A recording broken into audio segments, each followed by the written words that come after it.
खुदावंद हमारी पनाह और कुव्वत है, मुसीबत में मुस्तईद मददगार।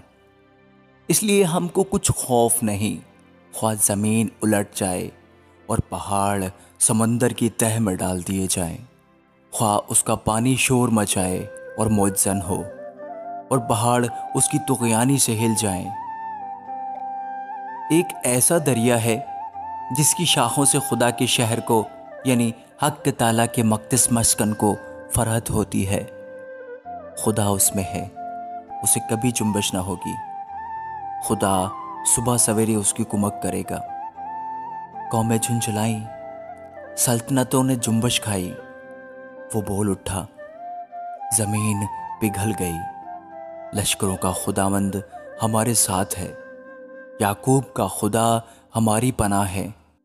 आओ खुदावंद के कामों को देखो कि उसने ज़मीन पर क्या क्या वीरानियाँ की हैं। वो ज़मीन की इंतहा तक जंग मौकूफ़ कराता है। वो कमान को तोड़ता और नेज़े के टुकड़े कर डालता है। वो रथों को आग से जला देता है।